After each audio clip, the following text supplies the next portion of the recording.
ರಾಜ್ಯದಲ್ಲಿ ನಾಯಕತ್ವ ಬದಲಾವಣೆ ವಿಚಾರ ಹೈಕಮಾಂಡ್ ಅಂಗಳದಲ್ಲಿ ಜೋರಾಗಿ ಸದ್ದು ಮಾಡ್ತಾ ಇದೆ. ನವೆಂಬರ್ ತಿಂಗಳಿಂದ ರಾಹುಲ್ ಗಾಂಧಿ ಭೇಟಿಗೆ ಪ್ರಯತ್ನ ಮಾಡ್ತಾ ಇದ್ದಂಥ ಡಿ.ಕೆ. ಶಿವಕುಮಾರ್ಗೆ ಕೊನೆಗೂ ಫಲ ಸಿಕ್ಕಿದೆ. ರಾಹುಲ್ ಗಾಂಧಿ ಮುಂದೆ ಹಕ್ಕು ಮಂಡನೆ ಮಾಡಿದ್ದು ಡಿ.ಕೆ. ಶಿವಕುಮಾರ್ಗೆ ಶುಭ ಸಂದೇಶ ಸಿಕ್ಕಿದೆ ಎನ್ನಲಾಗ್ತಾ ಇದೆ. ಈ ಕುರಿತಂತೆ ಒಂದು ವರದಿ ಇಲ್ಲಿದೆ ನೋಡಿ. ದೆಹಲಿ ಅಂಗಳದಲ್ಲಿ ಮುಖ್ಯಮಂತ್ರಿ ಪಟ್ಟದ ಆಟ.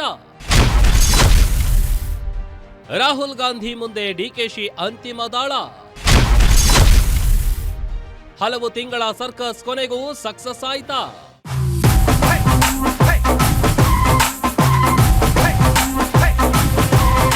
ರಾಜ್ಯದಲ್ಲಿ ಸಿಎಂ ಬದಲಾವಣೆ ವಿಚಾರ ಜೀವಂತವಾಗಿ ಇಡುವ ಕೆಲಸವನ್ನ ಡಿ.ಕೆ. ಶಿವಕುಮಾರ್ ಟೀಮ್ ಮಾಡುತ್ತಾ ಬಂದಿದೆ.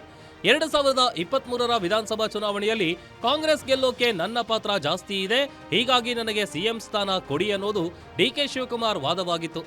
ನವೆಂಬರ್ 20ಕ್ಕೆ ಸಿದ್ದರಾಮಯ್ಯ ಅವಧಿ ಮುಗಿದು ನನಗೆ ಅವಕಾಶ ಸಿಗಬೇಕು ಅನ್ನೋದು ಡಿಕೆಶಿಯನ್ ಟೀಮ್ ವಾದವಾಗಿತ್ತು. ಆದರೆ ಡಿಕೆಶಿಗೆ ರಾಹುಲ್ ಗಾಂಧಿ ಭೇಟಿ ಮಾಡುವ ಸಮಯ ಕೂಡಿ ಬಂದಿರಲಿಲ್ಲ. ಹೀಗಾಗಿ ನಾಯಕತ್ವ ವಿಚಾರದಲ್ಲಿ ಕ್ಲಾರಿಟಿ ಸಿಕ್ಕಿರಲಿಲ್ಲ. ಇದೇ ಮೊದಲ ಬಾರಿಗೆ ನಿನ್ನೆ ರಾಹುಲ್ ಗಾಂಧಿ ಭೇಟಿ ಮಾಡಿ ಸುದೀರ್ಘ ಚರ್ಚೆ ನಡೆಸಿದ್ದಾರೆ.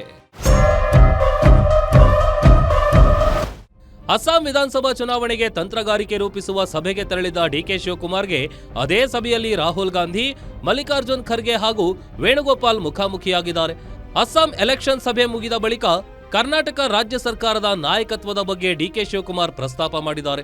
ಕೆಪಿಸಿಸಿ ಅಧ್ಯಕ್ಷನಾದ ದಿನದಿಂದ ಇಂದಿನವರೆಗೂ ಹಗಲಿರುಳು ಸಂಘಟನೆ ಮಾಡಿದ್ದೇನೆ, ನಾನು ಕೆಲಸ ಮಾಡಿದ್ದೇನೆ, ನನಗೆ ಕೂಲಿ ಕೊಡಿ ಅಂತ ಡಿ.ಕೆ. ಶಿವಕುಮಾರ್ ಮನವಿ ಮಾಡಿದ್ದಾರೆ. ಡಿಕೆಶಿ ಮಾತುಗಳನ್ನ ಆಲಿಸಿದ ರಾಹುಲ್ ಗಾಂಧಿ ಹೈಕಮಾಂಡ್ ನಿಮ್ಮ ಜೊತೆ ಇರೋದಾಗಿ ಭರವಸೆ ನೀಡಿದ್ದಾರೆ ಎನ್ನಲಾಗಿದೆ.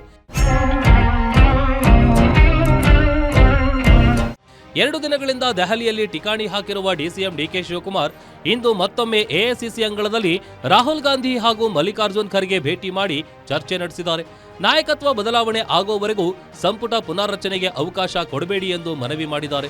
ಇದಕ್ಕೂ ಸಹ ಸಕಾರಾತ್ಮಕವಾಗಿ ರಾಹುಲ್ ಗಾಂಧಿ ಸ್ಪಂದಿಸಿದ್ದಾರೆ ಎನ್ನಲಾಗಿದೆ.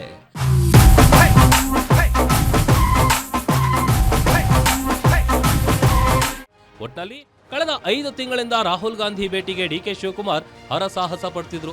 ಕೊನೆಗೂ ಆ ಶುಭಗಳಿಗೆ ಕೂಡಿ ಬಂದಿದ್ದು ಡಿಕೆಶಿ ಅಂದುಕೊಂಡಿದ್ದು ಶೀಘ್ರವಾಗಿ ಈಡೇರಲಿದೆ ಅಂತ ಡಿಸಿಎಂ ಆಪ್ತ ಮೂಲಗಳು ಹೇಳ್ತಿವೆ. Maruti Pavugada, political bureau, guarantee news, Bengaluru.